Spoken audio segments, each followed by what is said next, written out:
xiquets i xiquetes. Bon dia. Avui estem així per a presentar-vos un conte. Ja el sabreu, és el conte dels tres porquets. I una vegada, tres porquets. El porquet major... Hola, em dic José Luis. I el porquet mitjà... Hola, chicas, soc el porter Pepe Requet. I així tenim el porquet menut. Hola, soc el porquet Michael.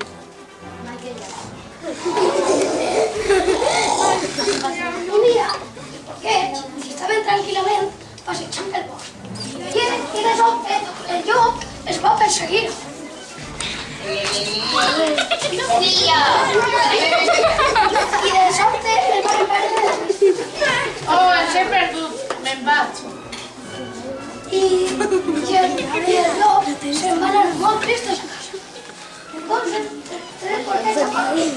Ui, què és això? Qui són? Hem perdut el lloc.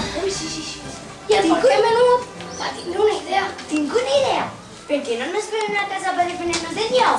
Me agraden. Jo com no tinc més que treballar, me la faré treballar. Però una matemàtica de molt Jo com tinc un poquet de ganes de treballar, me la faré de la sol.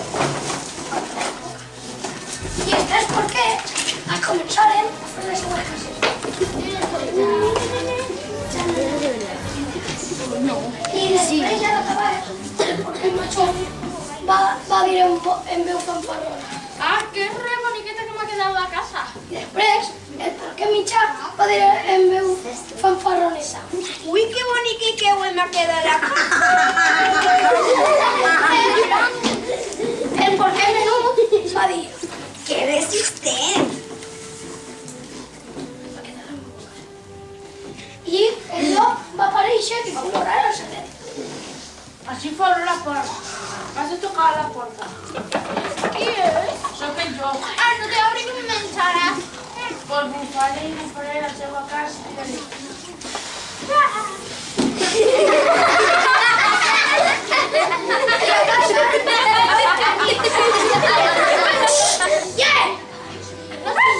I després va tocar a la porta de l'altre. Quin és? Soc el jo. No, no t'obri que me vas a menjar. Pues bufaré la teva casa i tiraré. I la casa del porquet es va quedar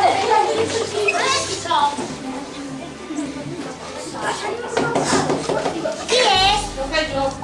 No t'obri que me menjaràs, no. Pues bufaré la teva casa i tiraré.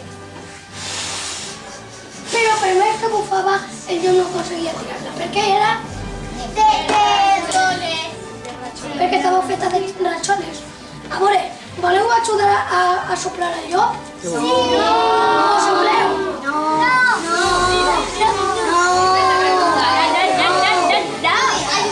Però no el aconseguia desfer. Així que el porquet, el llop, va tindre una idea. Has de pujar per la xemeneia.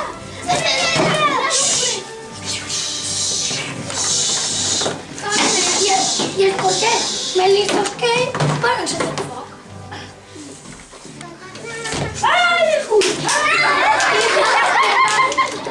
I el va cremar el cul. I els tres porquets van quedar molt satisfets en la seva casa. Som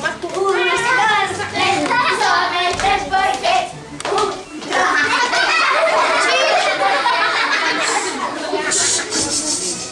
¿A que no sabeu quina és la moraleja d'este conte?